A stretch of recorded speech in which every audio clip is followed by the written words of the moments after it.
I want to be very clear. I am stealing this idea from Alex Hermosi. I'm giving it a little special twist. We're going to welcome and have this conversation with Beth Traverso. How you doing, Beth? Hey, Mike, doing great. So Good to let be me set here. the stage for you. I would love to get your advice. I'm going to say, for example, your niece just graduated high school. She's 18. She has zero interest in going off to college, but she looks at what you've done, Beth, and she wants to follow in your footsteps, understand how Aunt Beth got rich. What is some advice you want to give your niece who maybe you are having out to breakfast? What are some kind of words of wisdom you want to give her? Great. Yes. And this is something I'm thinking about for I have kids. And so, there I want them to get on the path of home ownership and investing in real estate. And so one of the first things you need to do is start building your credit, establish credit, build your credit. Hopefully by the time you're 18, you can maybe already have some credit. There's credit cards, I think, where you can sign on as a co-signer with your parent or someone else who has good credit, and learn how to use credit responsibly. I made that mistake as a young adult, got wrapped into this credit offers and racked up a bunch of stupid debt. I don't even know what it was for. I get to get out of it eventually, but yeah, nobody wants to be saddled with that, but you do need credit to start making yourself financeable. Mm-hmm. And you do need to get some sort of income in order to qualify to purchase a mortgage or find someone you can co-sign with. My first house I co-signed with my dad, and he was a 50-50 owner with me on that one. So I would Mm-hmm. say we look at things like that. But I think buying an owner occupied property with minimum down is the best way to get your foot in the door. Ideally looking for properties that are going to make a good rental later when you move out. Almost every investor I know just started out simple and easy like that. You buy a house, make sure it's got enough bedrooms. I would want to say 3 bedrooms minimum because you'll rent for quite a bit more, 3 bedrooms than two, or a basement. You can add more bedrooms or something like that. Some way you can add value is going to be better than not. And be ready to be humble a little bit too. I think a lot of people with social media and some of the real estate shows on TV have just made it a little unrealistic what people should expect their first home to be. It just needs to be something decent. It's a tool, it's an asset, it's a launch pad to get you going in life. But you can get in with minimum down. It could be 3.5% FHA or minimum down conventional, which I believe is 5.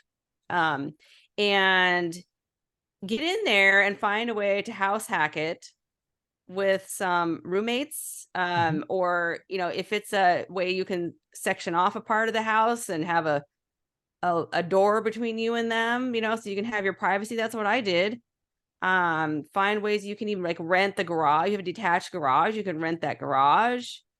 And just find ways to offset that housing expense so that you can save more money for the next one.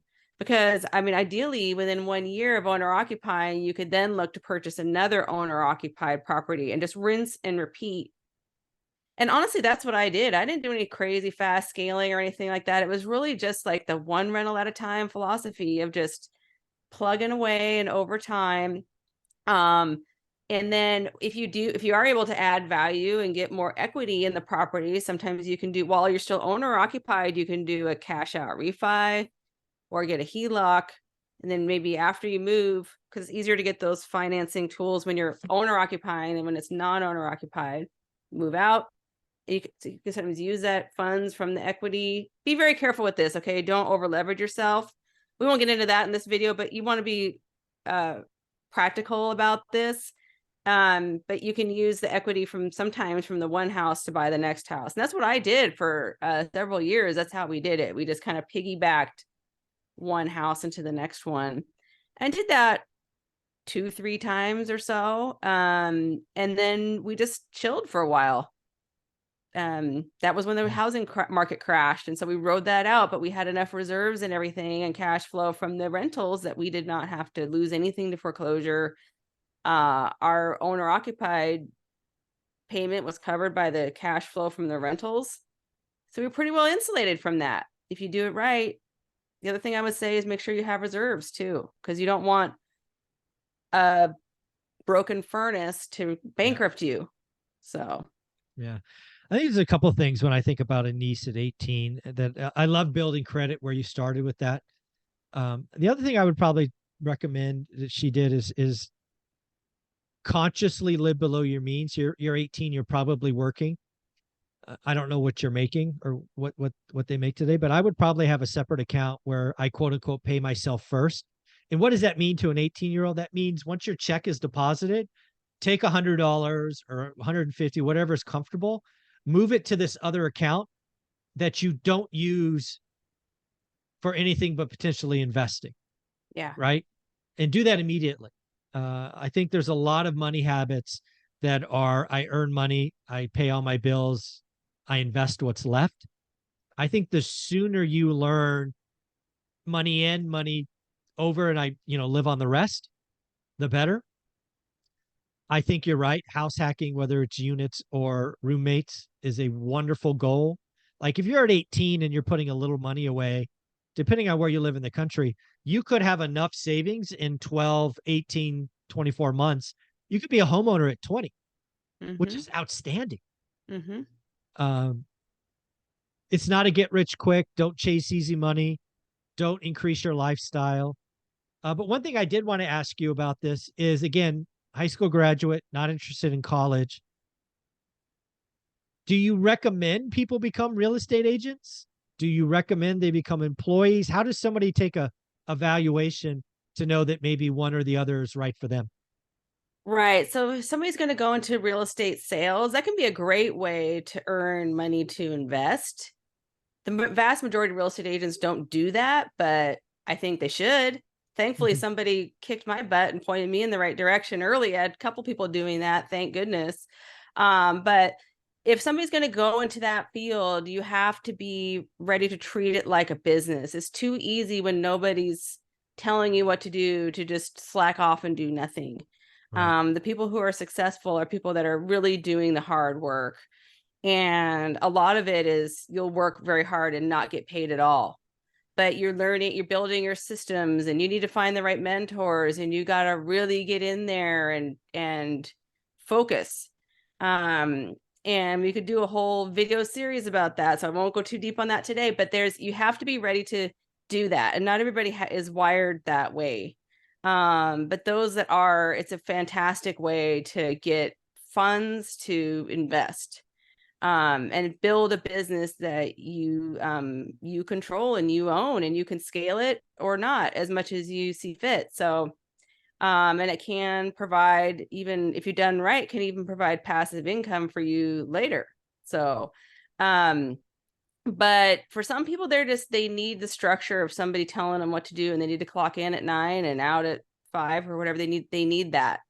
So in that case, I would advise to find I'm in a high cost of living area where it's like, what can you do that will pay you well enough that you can afford to live here if you want to?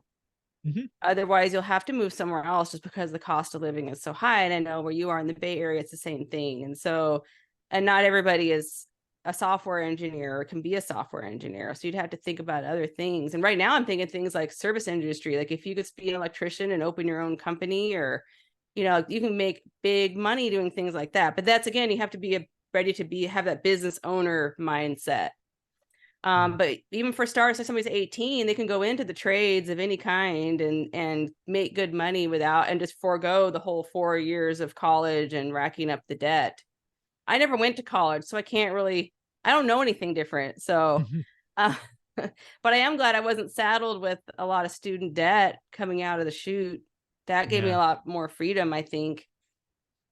Yeah, I think some people are naturally wired to be kind of self-employed or entrepreneurs, but not everybody is, myself included. What I would tell my niece, coming out of this is if that's not for you, and I have no idea if it is, but if it's not, I think there's a couple of skills you would have to invest in. One is obviously public speaking. It's the only skill that I got from my 6 years of advanced education that really was worth it. The other one is I think video, right? Editing or any of that is Mm, going to be a skill that plays for the next several decades. So you've got to find a way to become more valuable, because if you don't have yeah. something that's valuable, you're just selling hours. Mm-hmm. You've got to differentiate yourself. You don't have to have a college education, but being a wonderful public speaker, being somebody that can handle and do edits for some, video or whatever, I think there are things you could do as an 18, 19, and 20-year-old Yeah. that could be good income, Mm-hmm. allow for some significant upside that Yeah. becomes dry powder, that becomes the house hack, that becomes a better future. So I'm not one to tell you if you don't want to go to college, fine by me, but you got to Yeah. invest in yourself somewhere. Yeah. And you have to learn that discipline. The earlier the better, and be willing to work to pull yourself up to something better, because it's so easy. I got sucked into that for a while. I remember I was working hourly for poverty wages, and Mhm. I was working for $4.25 an hour trying to live on my own, and that was Yeah, really, really hard and stressful. that's not Anything good. I'm Yeah, doing now is not nearly as hard and stressful as that was. Pick your hard. So pick your hard, right? that yeah, so everything's hard, just but if you put in the time and effort and find the right mentors, there's got to be role models out there. I would say for an 18-year-old niece, if somebody's coming to me, I would hope to Yeah. be the mentor, but also connect with others who are doing the right thing. And you are so right. It's so easy to waste money on dumb stuff, like getting that discipline of saving the funds. And I'm just such a big proponent of home ownership that I'd say, like, the sooner you can own something, Hmm. the better you are long term, because you No can question. launch yourself that much more quickly if you can just get on the ladder. So, Yeah. um, I yeah, think it's that, I think it's right there for you. Again, I would tell a niece at 18 that if you really wanted it, right? I love your statement, choose your hard. At 18, based on what your monthly nut is, you could be financially free between 25 and 30. It's going to mm-hmm, take work, it's going to take focus, it's going to take daily discipline. It's not going to be fun. I will tell you that you probably have to change your friends. Your friends out of high school aren't going to be the ones that get you to be financially free at 25. It's no, just not. I'm sorry, your best girlfriend yeah. or girlfriends. Sorry, Mm. you're going to need some new ones, at least most of the time. So let's close on that. Talk about kind of changing your network. Yeah, so the good thing about social media is you're able to I have found so many great friends and network connections through just social media, Facebook, YouTube, Instagram, that where you're able to connect with people that are part of your tribe that aren't necessarily right here geographically close to you. And I think that can be an important way to find. I've made real friendships from people that I didn't actually meet in person until years later. And I never would have thought that would be possible, but it is. So I'd say, like, there's always that, but then look for people around you who are, once you have your reticular activating system, where you're like, you see what you're looking for, that's what you will see. You'll notice people out there that are doing the right things, like the kids that are out there, like, working and saving, and, young adults who are, you can tell that they're going places in life and not just goofing off, blowing whatever money they have, like, try to find those people and then learn from them. And you can create accountability with other people too, which I think is really important. Like, what'd you do this week? Oh, I found 3 side gigs and I put all that in my savings, and that's the Make it kind a of thing I game. Yeah. love. Yeah. So my daughter just got her first job, and so we're already talking about, she's 15. We're Nice. already talking about, like, how much she's going to have for spending and how much is going to go into her savings. And we've always had it from the time they were little kids, like an aunt or uncle, grandma gives them some money for their birthday. Like, okay, give that to me and I'll put it in your savings account. And they Hmm. can see over time, like, that money that would have just been spent on who knows what, it's Right. built into some real money now for a kid, So Awesome.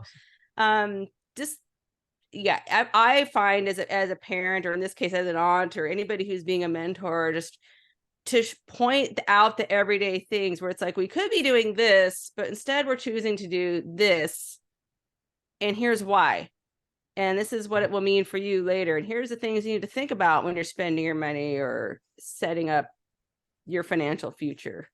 Yeah, at the end of the day, I'm more convinced than ever that getting wealthy is a very simple 3-step process. Step one is you got to create dry powder, increase your income, lower your expenses, or do both. You got to become elite at something. I don't care if it's real estate, stocks, crypto, classic Mhm. cars, whatever, Cabbage Patch Kids, who cares? Become elite, and then time. It's a 10-year Yeah. journey. Yeah. Uh, sorry, that's just what it is.